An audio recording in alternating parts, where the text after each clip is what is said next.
Atmakur circle పరిధిలోని Atmakur town, Atmakur rural, Marripadu, Anantasagaram, Somasila police స్టేషన్ల పరిధిలో ఈ జనవరి 1 సంబంధించి కొన్ని నియమ నిబంధనలు మా జిల్లా ఎస్పీ అజితా వెంకట్ల మేడం, అట్లనే ఆత్మకూరు డిఎస్పీ వేణుగోపాల్ సార్ మాకు కొన్ని సూచనలు చేసినారు. దాని మీదట ఎవరైనా సరే రోడ్ల పైన కేకులు కోసి సంబరాలు చేసిన, అట్లానే టపాసులు పేల్చిన, సైలెన్సర్లు తీసి బైకులు తోలినా, లేదా సైలెన్సర్లో రాళ్ళు పెట్టి సౌండ్ వచ్చేలాగా బైకుల్లో ర్యాలీలు చేసినా కూడా కఠినమైన చర్యలు తీసుకోబడతాయి.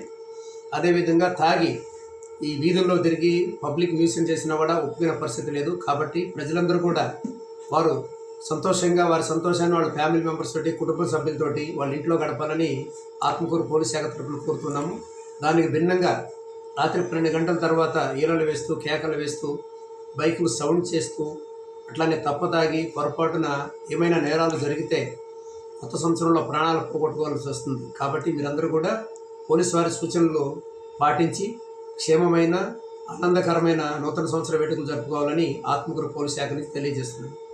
అదేవిధంగా ఈ 2025 సంవత్సరంలో మా సర్కిల్ పరిధిలో మా ఆత్మకూరు ఎస్ఐ జిలానీ గారు, సాయి ప్రసాద్ గారు, అట్లానే మరిపాడు ఎస్ఐ కాసుల శ్రీనివాసరావు గారు, అనంతసాగరం ఎస్ఐ సూర్యప్రకాష్ రెడ్డి గారు, సోమశిల ఎస్ఐ కాసా శ్రీనివాసరెడ్డి గారు, అట్లనే మా సిబ్బంది అందరూ కూడా చేసిన కృషి వలన జిల్లాలో మన ఆత్మకూరు సర్కిల్కు ప్రథమైన స్థానం లభించింది.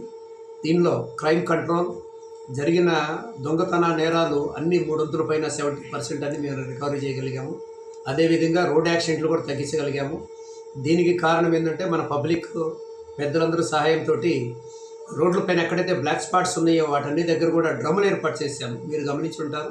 ఆంజనేయ స్వామి టెంపుల్, నెల్లూరుపాలెము, కరటంపాడు, అట్లానే మరిపాడు దగ్గర కొద్దిగా డీసీపల్లి, మరిపాడులోను, సుంచులూరు క్రాస్ రోడ్ దగ్గర, అనంతసాగరం వస్తే మన ఉప్పరపాడు క్రాస్ రోడ్ దగ్గర కూడా డ్రమ్ములు ఏర్పాటు చేసి అక్కడ సీసీ కెమెరాలు కూడా ఏర్పాటు చేశాము.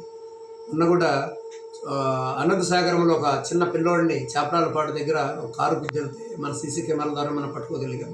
ఇలాంటి నేరాలు ఎన్నో మనం చాలా సీసీ కెమెరాల ద్వారా పట్టుకున్నాము. కాబట్టి మన క్రైమ్ కంట్రోల్లో భాగంగా రోడ్ యాక్సిడెంట్లు తగ్గించే దానిలో భాగంగా మేము తీసుకునే చర్యల వలన ఈ సంవత్సరం గత సంవత్సరం కంటే చాలా తగ్గించగలిగాము. కొత్త సంవత్సరంలో కూడా మ్యాక్సిమం ఈ యాక్సిడెంట్లు జరగకుండా ఉండడానికి ప్రణాళిక రూపొందించుకొని ప్రజలని మోటివేట్ చేయడం, ఎడ్యుకేట్ చేయడం, అట్లనే మేము కూడా మా తరపున తీసుకున్న జాగ్రత్తలన్నీ కూడా మా ఉన్నతాధికారుల ఆదేశాలు తీసుకొని ఎలాంటి ప్రాణ నష్టం జరగకుండా చూడాలని ఒక ప్రణాళిక కొత్త సంవత్సరంలో ఏర్పాటు చేసుకుంటున్నాం. అట్లానే పబ్లిక్ కూడా ఈ జనవరి 1 సంక్రాంతి రానున్న పండగ సందర్భంగా ఎవరైతే సెలవుల పైన ఇళ్ళకి వెళ్తారో, ఊర్లు పెడతారో వారందరూ కూడా తప్పకుండా వారి సమాచారం మా పోలీసు వారి మాకు లోకల్ ఎస్ఐలకు కానీ మాకు కానీ చేరవేస్తే వారి ఇంటిపైన నిఘా పెట్టడము, అలానే LHMS అని ఉంటుంది, లాక్డ్ హౌస్ మేనేజ్మెంట్ సిస్టమ్, అది ఏర్పాటు చేశాము.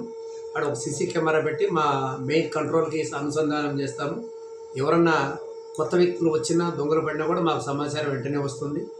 లేదా అన్ని కెమెరాలు పెట్టలేకపోయినా కూడాను మా కానిస్టేబుల్కి పాయింట్ బుక్లు పెట్టి డైలీ నైట్ వాళ్ళ ఇల్లుని తనిఖీ చేయడం అనేది జరుగుతుంది. దీన్ని ఉపయోగించుకొని మీ విలువైన బంగారు కానీ డబ్బులు కానీ వీలైనంత వరకు మీతో తీసుకెళ్ళిపోవడమా, లేదా ఎక్కడన్నా సేఫ్ సైడ్ పెట్టుకోవడం చేయాలి తప్ప విలువైన వస్తువులు ఇంట్లలో పెట్టి తాళాలు వేసి లాంగ్ లీవ్ వెళ్ళేది కరెక్ట్ కాదు. కాబట్టి మీరందరూ కూడా మాకు సహకరించండి. అలానే మీకు అది వీలు కాని పక్షంలో కనీసం మాకు సమాచారం చేస్తే మేమైనా భద్రత తీసుకుంటాం.